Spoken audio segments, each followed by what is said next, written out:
शिवनगर राज्य के एक छोटे से गांव में गोपाल और शंकर नाम के दो दोस्त रहते थे।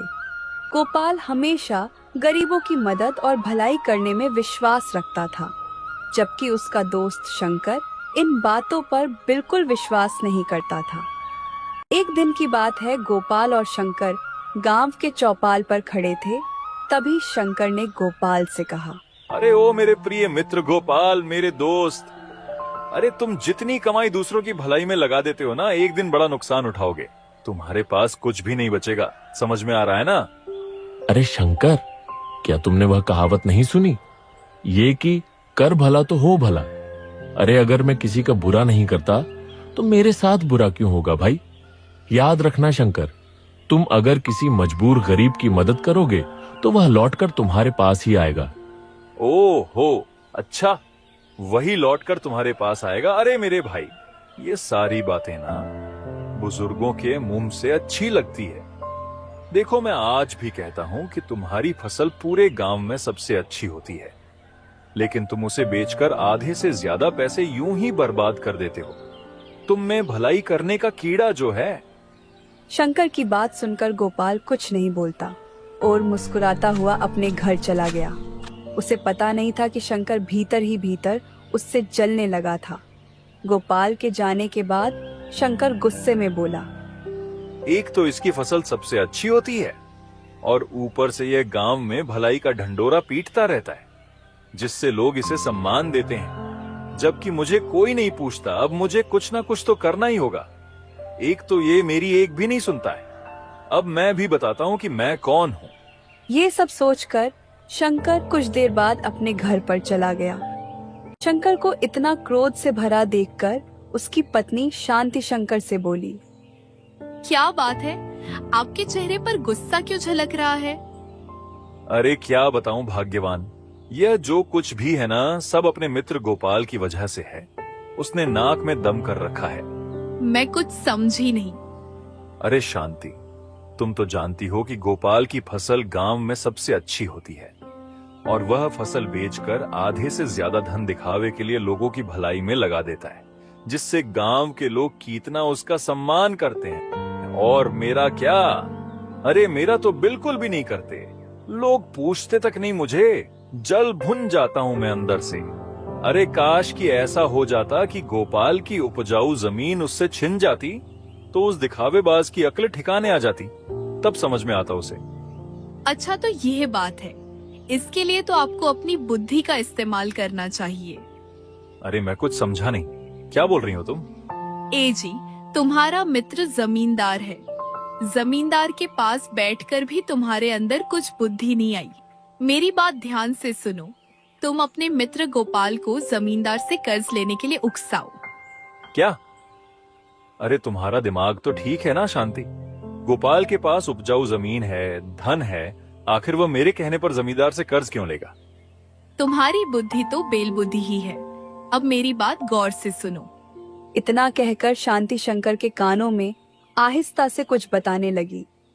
शांति की बात सुनकर शंकर मुस्कान लिए हुए अपनी पत्नी की ओर देखकर बोला, अरे वाह शांति, वास्तव में पहले तुम्हारे दिमाग की तो दाद देनी पड़ेगी।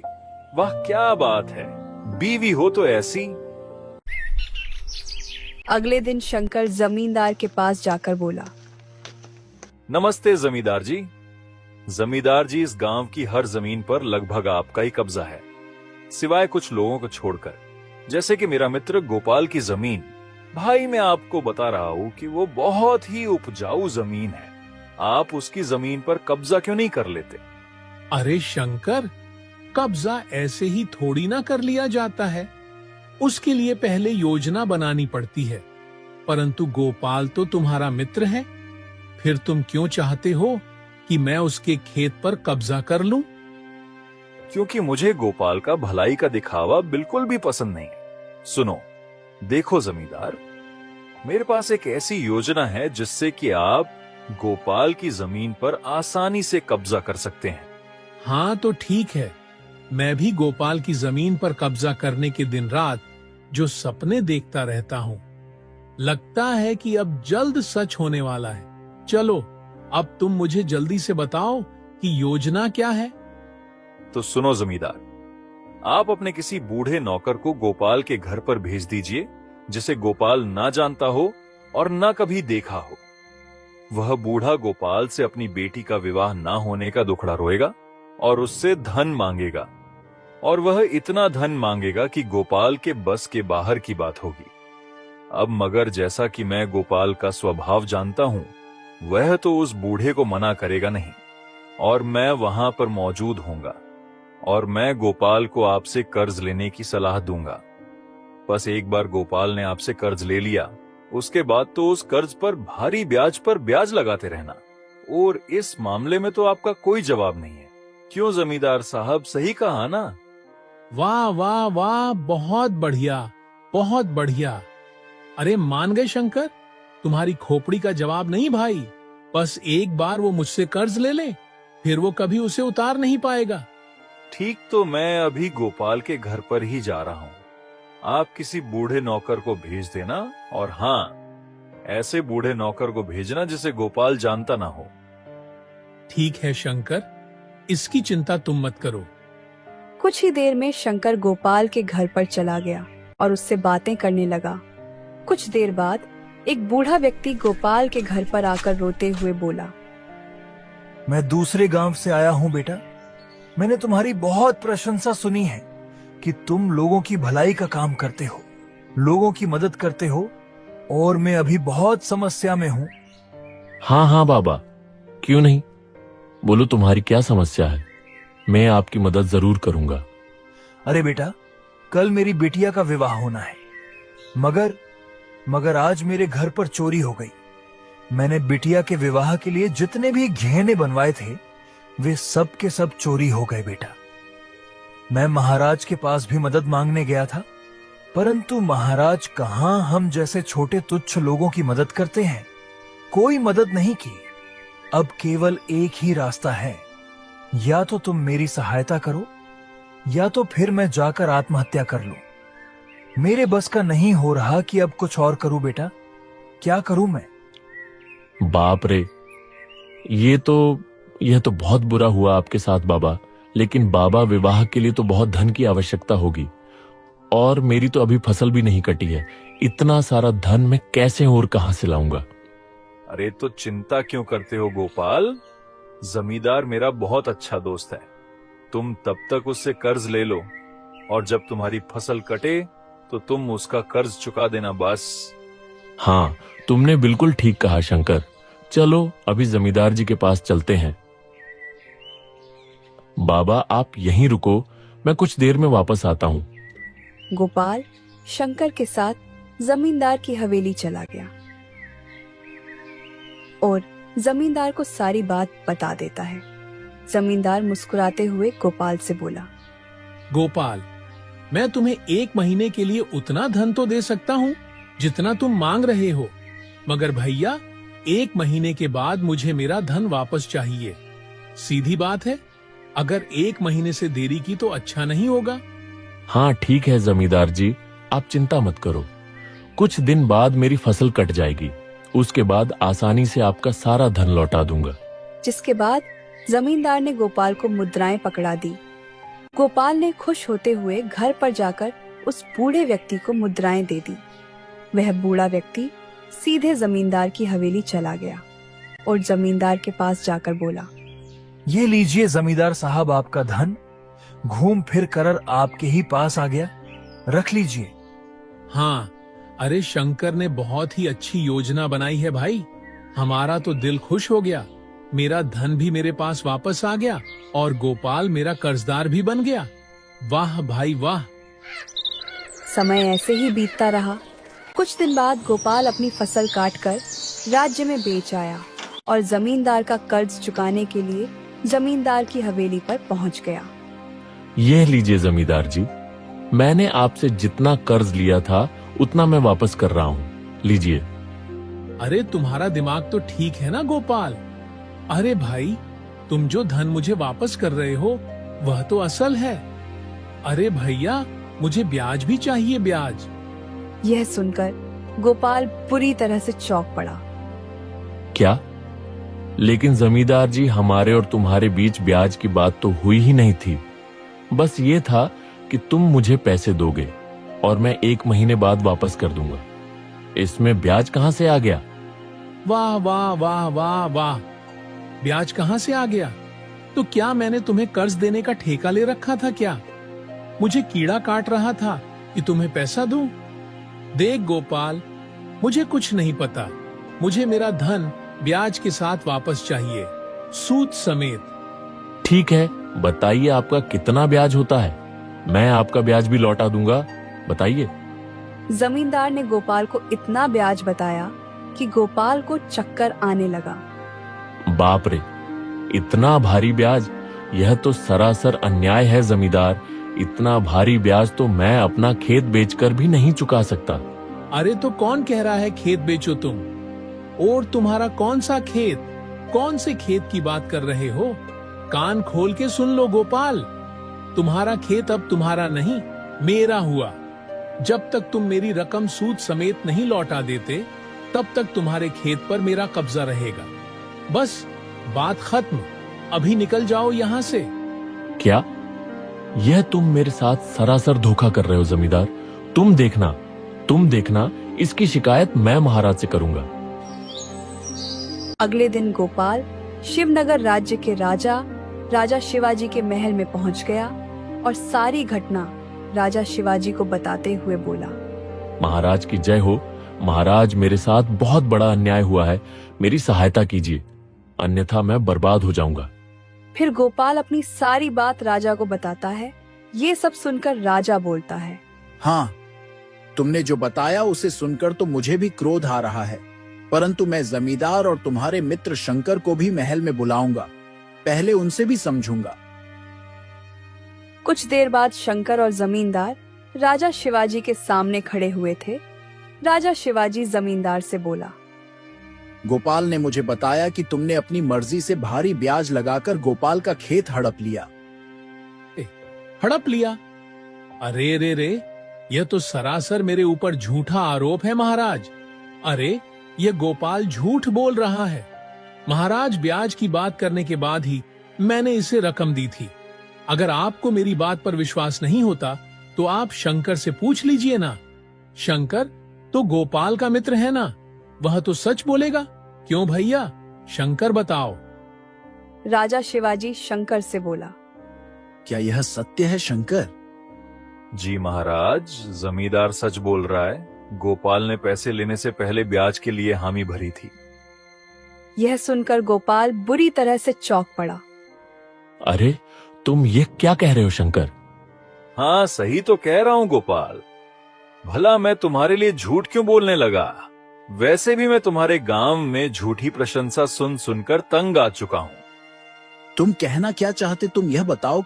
महाराज, सीधी बात यह है कि गोपाल एक झूठा व्यक्ति है। यह अपनी कमाई का आधा हिस्सा लोगों की भलाई के लिए दान कर देता है, ऐसा गांव के लोग समझते हैं। परंतु मैं जानता हूं महाराज कि यह सिर्फ दिखावे के लिए ऐसा करता है। हाँ, ताकि लोग आपको नहीं बल्कि इसे अपना राजा समझे। चालाक है ये महाराज। नहीं महाराज, यह सरासर झूठ बोल रहा है। महाराज, ऐसा कुछ नहीं है। राजा शिवाजी गुस्से से गोपाल से बोला, तुम यह बताओ कि क्या यह सत्य है कि तुम अपनी कमाई का आधा हिस्सा लोगों की भलाई के लिए दान कर देते हो? जी महाराज, यह सत्य है। अरे तो क्या तुम अपने आप को राजा हरिश्चंद्र समझते हो? अरे इस राज्य के राजा हम हैं कि तुम लोगों की मदद करना हमारा कर्तव्य है। हमारा, मैं तुम्हारी कोई सहायता नहीं कर सकता। अगर तुम लोगों को अपनी रकम लुटाने के बजाय समझदारी से काम लेते तो आज तुम्हारे पास इतना धन होता कि तुम इस जमींदार के पैसे ब्याज के साथ भी लौटा देते। महाराज, मैं जानता हूं कि गोपाल के पास अब कुछ नहीं बचा। गोपाल मेरे गांव का है, इसीलिए इसके बुरे काम को देखते हुए फिर भी मुझे इसके ऊपर तरस आ रहा है। आखिर है तो बेचारा अपने गांव का ही ना। एक काम हो सकता है, मेरी एक जमीन पड़ी हुई है, अगर आप चाहे तो। तुम कहना क्या चाहते हो?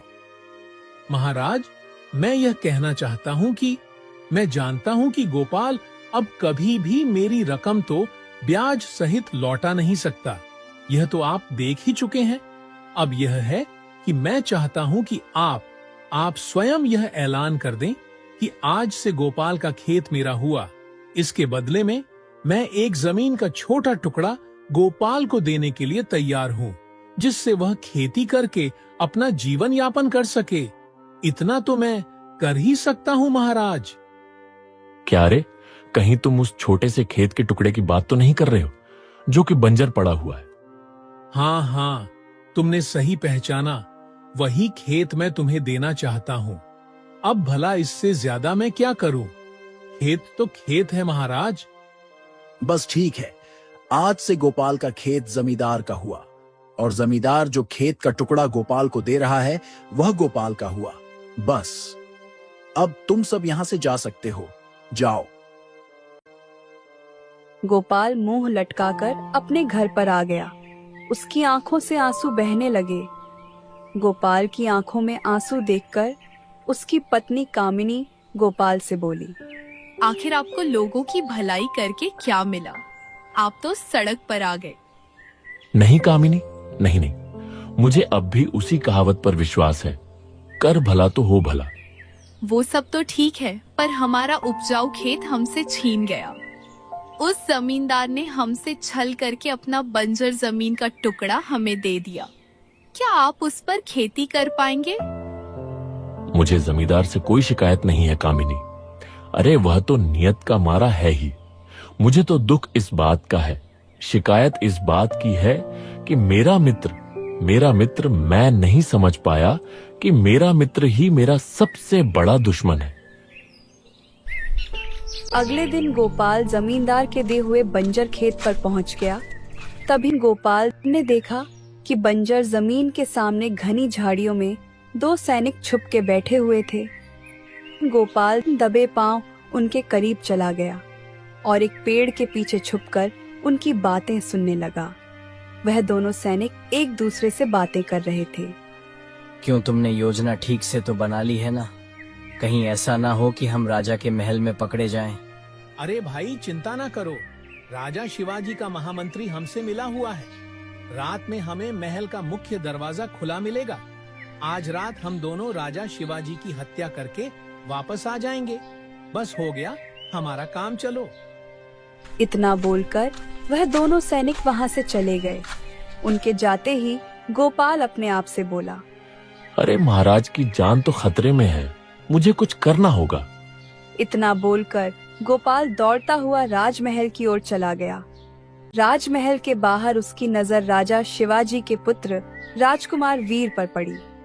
गोपाल दौड़ता हुआ राजकुमार वीर के पास पहुंचकर सारी घटना बताने लगा। क्या तुम सच कह रहे हो? हाँ, मैंने अपने कानों से उन दोनों की बात सुनी थी। वो दोनों महाराज को मारने की योजना बना रहे थे। ठीक है, तो फिर चलो मेरे साथ राजमहल। ये सूचना तुम स्वयं महाराज को सुनाना। नहीं नहीं, बिल्कुल नहीं। राजकुमार, आप स्वयं इस बात की सूचना अपने पिताजी को दे दें। अरे कैसे इंसान हो तुम? क्या तुम्हें इनाम नहीं चाहिए?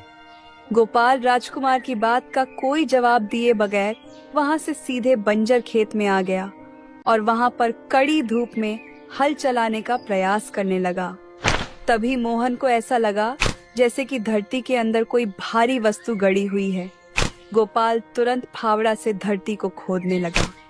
कुछ ही देर में गोपाल ने देखा कि जमीन के अंदर एक बहुत पुराना बड़ा संदूक दबा हुआ था।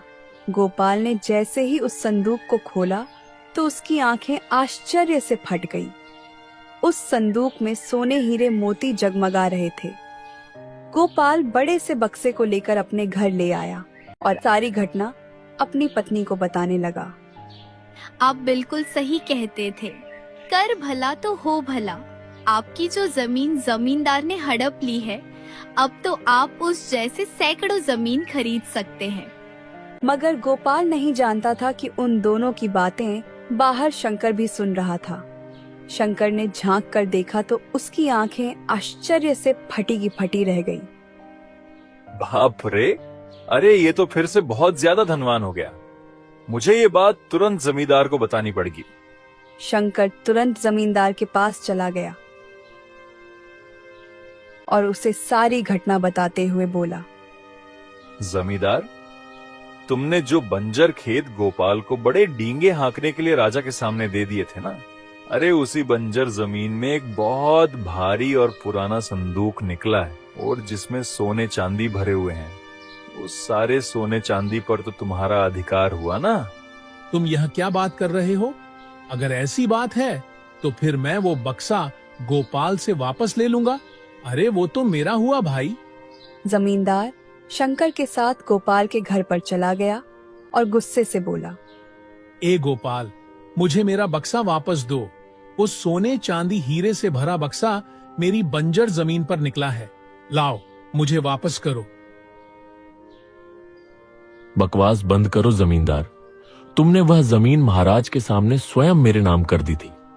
अब उस जमीन पर तुम्हारा कोई अधिकार नहीं रहा। उस जमीन से चाहे सोना निकले या मिट्टी, उस पर मेरा अधिकार है।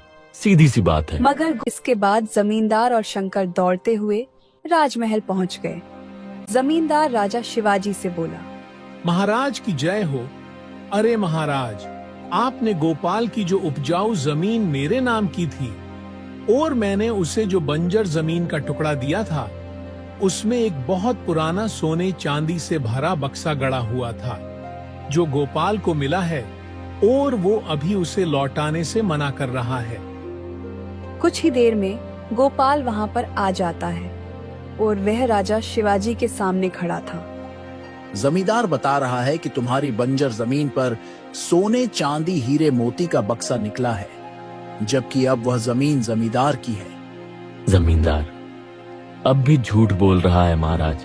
बक्सा जमींदार की बंजर जमीन से निकला है और आपने स्वयं ऐलान किया था कि आज से वह बंजर जमीन मेरी है। तभी वहां पर राजकुमार वीर का आगमन होता है, जो मोहन को देखकर बुरी तरह से चौंक पड़ा। वीर अपने पिता से बोला, अरे पिताजी, ये तो वही इंसान है जिसने आपकी जान बचाई है। तुम कहना क्या चाहते हो राजकुमार? पिताजी, कल राज्य के जो गुप्तचर पकड़े गए हैं, इनकी सूचना इसने ही दी थी। आस्तीन का सांप हमारा मंत्री है, जो आपको मारना चाहता था। उसके बारे में भी इसी इंसान ने मुझे बताया था। मैं जल्दबाजी में इसका नाम पूछना भी भूल गया था। मैंने इससे कहा भी था कि यह सूचना स्वयं महाराज को दे दे, वह तुम्हें इनाम देंगे, परंतु इसने मना कर दिया पिताजी। यह सुनकर राजा शिवाजी आश्चर्य से गोपाल से बोला, गोपाल, जब तुम्हें इतनी महत्वपूर्ण सूचना मिली थी तो तुम मेरे पास क्यों नहीं आए? तुम तो चाहते तो इसके बदले में मुझसे बहुत सारा धन ले सकते थे। महाराज, मेरे पिता ने मुझे हमेशा एक ही बात सिखाई थी, कर भला तो हो भला। आपकी जान बचाना मेरा कर्तव्य था। सच्चा मनुष्य वही होता है जो भलाई के बदले कुछ भी नहीं लेता। हाँ, इस इंसान की सच्चाई मुझे समझ में आ चुकी है और मुझे अफसोस हो रहा है कि मैंने इसके साथ कितना अन्याय किया। और हाँ, सीधी तरह से सच उगल दो तुम दोनों, नहीं तो तुम सबकी गर्दन तुम्हारे धड़ से अलग करवा दूंगा मैं।